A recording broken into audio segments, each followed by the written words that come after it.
students, welcome to chemistry class. In previous video we talk about Faraday first law. Today we talk about Faraday's second law. ठीक है, सबसे पहले हम statement देखते। जब हम फैराडे फर्स्ट लॉ पढ़ रहे थे तो हमने कहा था कि ये क्वांटिटेटिव एनालिसिस है जिसमें हम मेजरमेंट करते हैं कि how much amount of substance deposited at electrode. ठीक है, यहाँ पे भी हमें उसी तरीके की कैलकुलेशन या उसी तरीके का देखना है कि सेकेंड लॉ ऑफ फैराडे में क्या होता है। तो जो सेकेंड लॉ है आपका फैराडे सेकेंड लॉ, इसके अंदर बेसिकली हम देखते क्या है कि जब हम एक से ज़्यादा इलेक्ट्रोलाइट्स, जैसे सपोज आपने कॉपर सल्फेट सॉल्यूशन ले लिया और सिल्वर नाइट्रेट सॉल्यूशन ले लिया। ठीक है, अब यहाँ पे जो स्टेटमेंट है, पहले स्टेटमेंट को समझते हैं, फिर तब जाके आपको इसका डायग्राम समझ में आएगा। जो स्टेटमेंट है उसके अकॉर्डिंग ये कहा जाता है कि when more than one electrolytic cells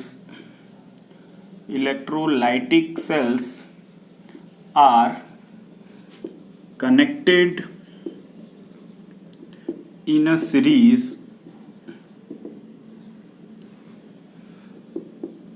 the mass of substance deposit at electrode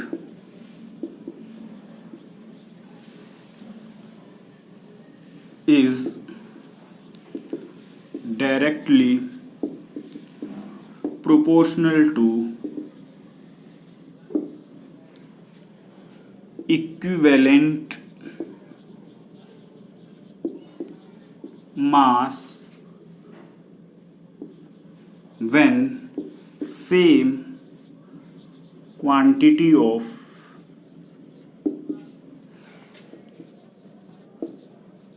charge passing through the solution। यानी कि सबसे पहले हमें स्टेटमेंट को समझना है। When more than one electrolytic cells are connected in a series, ये एक सेल है आपका, ये एक दूसरा सेल है। एक के अंदर कॉपर सल्फेट सॉल्यूशन, दूसरे के अंदर सिल्वर नाइट्रेट का सॉल्यूशन। दोनों को हमने एक सीरीज में कनेक्ट कर दिया और यहाँ से वायर के थ्रू इनको कनेक्ट कर दिया। When more than one electrolytic cells are connected in a series, the mass of the substance deposited at electrode, suppose मान लीजिए कॉपर डिपोजिट होता है आपके कैथोड पे। ठीक है, ये हमने मान लिया कि ये कैथोड है, और सिल्वर डिपोजिट होता है सिल्वर इलेक्ट्रोड यानी इस कैथोड पे। ठीक, तो यहाँ पे बेसिकली कहने का मतलब ये कि when more than one electrolytic cells, यहाँ पे जरूरी नहीं है कि सिर्फ दो ही हो, तीन भी हो सकती, तीन का भी बता दूंगा मैं। ठीक है, बट अभी यहाँ पे जो हमारा सिलेबस है उसके अकॉर्डिंग हम इसकी बात, इस डेफिनेशन को समझने की बात करते हैं। When more than one electrolytic cells are connected in a series, the mass of the substance deposited at respective electrode is directly proportional to equivalent mass when same quantity of charge। ये important point है, ये ध्यान देने वाली बात है यहाँ पे कि दोनों के अंदर सेम क्वांटिटी ऑफ चार्ज जब हम पास करेंगे तो जो भी मास इस पे डिपोजिट होगा वो उस एलिमेंट के या जो भी यहाँ पे डिपोजिट हो रहा है उसके इक्विवेलेंट मास के डायरेक्टली प्रोपोर्शनल होगा। तो this is the statement of Faraday's second law.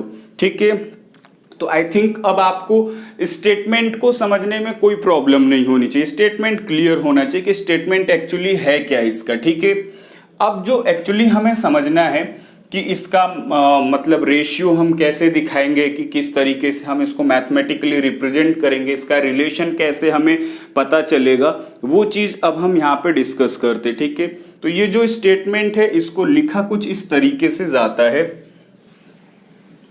यहाँ पे हम इसको लिखेंगे इस तरीके से, मास of copper deposited over mass of silver deposited equals to equivalent mass of copper, equivalent mass of copper divided over equivalent mass of silver. ये एक इसको रिप्रेजेंट करने का तरीका है कि अगर हम एक से ज्यादा इलेक्ट्रोलाइटिक सेल्स को एक सीरीज में कनेक्ट कर देते हैं और उसमें सेम क्वांटिटी ऑफ चार्ज पास करते हैं तो जो भी अमाउंट ऑफ सब्सटेंस डिपॉजिट होगा वो इक्विवेलेंट मास के डायरेक्टली प्रोपोर्शनल होगा। आप इस रेशियो को देख सकते हैं। ये रेशियो भी कैसे आया है ये भी मैं आपको बताऊंगा कि how to find this ratio, ठीक है। अभी बस फिलहाल पहले ये एक रिलेशन आपको ध्यान रखना है कि अगर बोर्ड के अंदर क्वेश्चन आता है कि statement of give statement about Faraday second law, then you write the statement and this formula, ठीक है।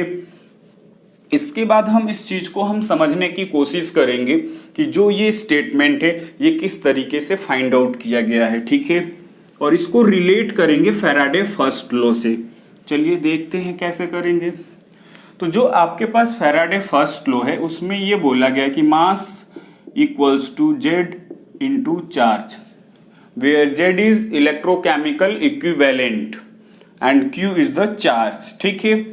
अब आप देखो यहाँ पे हमारे पास दो इलेक्ट्रोलाइटिक सेल्स है, लेकिन दोनों इलेक्ट्रोलाइटिक सेल्स के अंदर चार्ज हमने क्या पास किया है, सेम क्वांटिटी में पास किया है, ठीक है। मैंने ये स्टेटमेंट उसमें मेंशन भी किया था कि ये एक इंपॉर्टेंट पार्ट है कि जब भी हम फैराडे सेकंड लॉ के एक से ज्यादा इलेक्ट्रोलाइटिक सेल्स को कनेक्ट करेंगे तो उसमें सेम क्वांटिटी ऑफ चार्ज पास करते हैं, उसका भी मेथड है, प्रोसीजर है, ठीक है।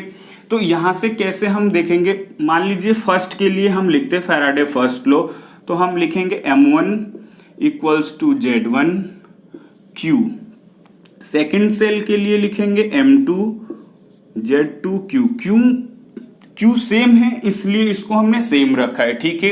अब इसको हम रिलेट करते, डिवाइड कर देते हैं, M1 over M2 equals to Q से Q cancel, Z1 over Z2। अब मैंने आपको ये भी बताया कि किसी भी इलेक्ट्रोकेमिकल इक्विवेलेंट का हम फॉर्मूला कैसे फाइंड आउट करते हैं, तो उसके लिए जब आप पढ़े होंगे तो आपको पता होगा कि हम Z की वैल्यू कैसे राइट करते हैं। तो यहाँ पे हम लिख सकते हैं M1 over M2 equals to equivalent weight या equivalent mass divided over 96500. Again here Z2 equals to equivalent mass over 96500, ये आपने पढ़ा होगा, ठीक है। 96500 cancelled, again you get here M1 over M2 equals to equivalent mass over equivalent mass.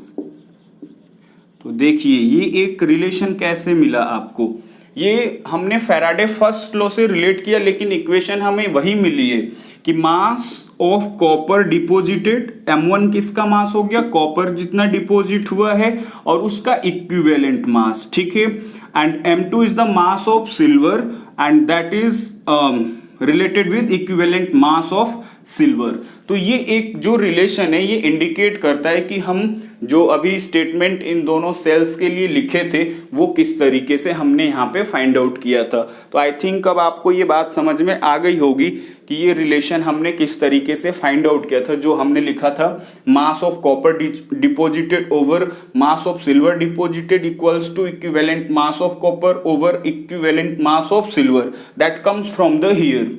You can understood, okay. अब हम क्या करते हैं, ये हो गया आपका फैराडे सेकंड लॉ, ठीक है। अगर मान लीजिए यहाँ पे एक से ज्यादा सेल्स, 3 सेल्स भी हो सकते हैं, जरूरी नहीं है कि 2 ही सेल्स हो, एक सेल और आपको यहाँ पे जोड़ दिया जाए तो आपको फिर यहाँ पे ये बनाना पड़ेगा, इस तरीके से जोड़ के फिर इसको यहाँ लाएंगे और यहाँ पे एक रॉड से जोड़ के इसमें भी एक सॉल्यूशन डाल देंगे, ठीक है। तो ये भी वही वर्क होगा, यहाँ पे भी आपका Q same quantity of charge and अगर आप राइट करेंगे तो पहले दो को कंपेयर करेंगे। मान लो यहाँ पे आपने H2SO4 ले लिया, तो आप लिखोगे mass of hydrogen deposited over mass of copper deposited equals to equivalent weight of hydrogen over equivalent weight of copper. फिर इन दोनों का रिलेशन दिखा देंगे, तो ये भी आपका फैराडे सेकंड लॉ के लिए एप्लीकेबल होगा। आप इस तरीके से भी कंसिडर कर सकते हैं। जरूरी नहीं है कि 2 ही सेल्स हो, आप 3 इलेक्ट्रोलाइटिक सेल्स के लिए भी यहाँ पे फैराडे सेकंड लॉ यूज कर सकते हैं। More than 1 electrolytic cells. Is it clear? फिर हम एक पॉइंट यहाँ पे आज डिस्कस कर लेते हैं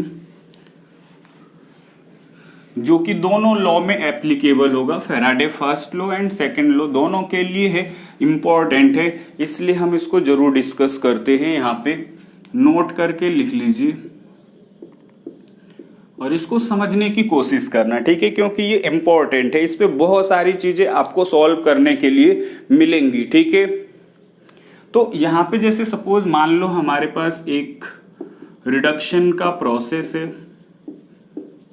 ठीक है। तो यहाँ पे आप देख रहे होंगे कि 1 मोल जो आपका सिल्वर, 1 मोल ऑफ इलेक्ट्रॉन की रिक्वायरमेंट है 1 मोल ऑफ सिल्वर को रिड्यूस करने के लिए। अगर आप यहाँ पे ध्यान दो इस बात को कि इस 1 मोल को रिड्यूस करने के लिए 1 मोल ऑफ इलेक्ट्रॉन की जरूरत है, ठीक है। तो हमें एक्चुअली फाइंड आउट क्या करना है कि जो चार्ज होगा 1 इलेक्ट्रॉन का, यहाँ पे हम लिख सकते हैं, पहले एक पॉइंट मेंशन कर लेते हैं, reduction of silver 1 mole of Ag ion reduction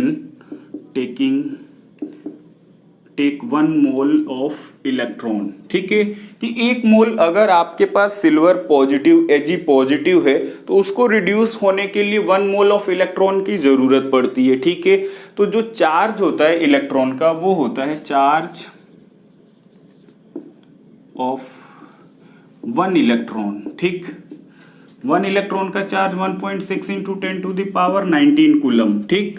अब मैंने आपसे बोल दिया कि 1 मोल इलेक्ट्रॉन का कितना चार्ज होगा, तो ये तो बहुत सिंपल सी बात है। 1 मोल कितने के इक्विवेलेंट होता है? 6.02 into 10 to the power 23 Avogadro number के बराबर होता है। 1 इलेक्ट्रॉन पे चार्ज इतना है तो 1 मोल में इतने इलेक्ट्रॉन्स होंगे, तो इनका चार्ज कितना हो जाएगा भाई? इतना हो जाएगा, ठीक है। मल्टीप्लाई करोगे आप तो देखो इसमें अलग अलग बुक्स के अंदर 1-2 वेरिएशन थोड़ा बहुत मिलेगा, ठीक है। बट आप यहाँ पे लिख सकते हो 96487 कूलम और इसकी यूनिट मोल, ठीक है। तो कूलम मोल, ये आपका 1 मोल इलेक्ट्रॉन का चार्ज हो जाएगा, ठीक है। अब जैसे यहाँ पे जो ये हमने रेशियो फाइंड आउट करा है, ठीक है, कि 1 मोल जो आपका इलेक्ट्रॉन होगा उसका इतना चार्ज होगा, 1 इलेक्ट्रॉन का चार्ज इतना और 1 मोल इलेक्ट्रॉन का चार्ज इतना। तो जो 1 मोल ऑफ इलेक्ट्रॉन का चार्ज होता है उसको हम कहते हैं, this quantity of charge is known as Faraday. इसी को हम क्या कहते हैं? फैराडे। और इसकी अप्रॉक्स वैल्यू हम कंसिडर करते हैं 96500, ठीक है। तो ये आपको ध्यान रखना है कि इसको हम किस तरीके से फाइंड आउट करेंगे। क्लियर है इतनी बात? तो ये आपको समझ में आना चाहिए। अब जैसे सपोज मान लो मैं यहाँ पे एक एग्जांपल लेता हूँ कि हमने बोला कि कोई मेटल है और उसमें n इलेक्ट्रॉन्स उसको चाहिए रिड्यूस होने के लिए, रिड्यूस हो रहा है, ठीक है। तो यहाँ पे how much charge is required to reduce this amount of metal. तो आप कहेंगे कि NF is the charge which required to deposit the metal, कि जो भी इसका रिडक्शन होने में जितना चार्ज लगेगा उसमें n इलेक्ट्रॉन्स इन्वॉल्व है, तो उसी के अकॉर्डिंग उसमें NF चार्ज भी लगेगा। जैसे मैं कुछ क्वेश्चंस के थ्रू बता देता हूं आपको कैसे करेंगे आप। यहाँ पे एक्चुअली जैसे मान लो आपके पास Al+3 है, इसको रिड्यूस होने के लिए 3 इलेक्ट्रॉन्स की जरूरत है, तो आपसे पूछा गया कि यहाँ पे एल्यूमिनियम का रिडक्शन हो रहा है, तो इसका एटॉमिक मास 27 है। तो 27 ग्राम एल्यूमिनियम डिपॉजिट होने में कितना चार्ज लगा होगा, तो 3F चार्ज लगा होगा। सिंपल सी बात है, ये एक अंडरस्टैंडिंग बेस्ड क्वेश्चन है आपका, ठीक है। इसी तरीके से एक NCERT का क्वेश्चन है आपका, 30 ग्राम calcium deposited from molten CaCl2, यानी कि CaCl2 आपको दे दिया गया और उससे बोला गया है कि 20 ग्राम कैल्शियम को डिपॉजिट होने के लिए how much charge is required, कितने चार्ज की रिक्वायरमेंट होगी। तो हमें यहाँ पे चार्ज फाइंड आउट करना है। तो हम क्या करेंगे, जो ये सॉल्ट है, इस सॉल्ट में ये कैल्शियम डिसोसिएट होगा तो Ca+2 2 इलेक्ट्रॉन्स इधर डिसोसिएट होंगे, इसी का रिडक्शन होगा। तो Ca+2 gain 2 electrons converted into calcium. अब आप देखो यहाँ पे 2 इलेक्ट्रॉन्स इन्वॉल्व है, तो 2F के लिए कितना कैल्शियम का एटॉमिक मास 40 और हमसे कितना पूछा गया है 20, तो इसका हाफ ही चार्ज तो लगेगा 20 ग्राम डिपॉजिट होने में। तो हम बोलेंगे कि 1F charge is required to deposit 20 gram of calcium. Is it clear?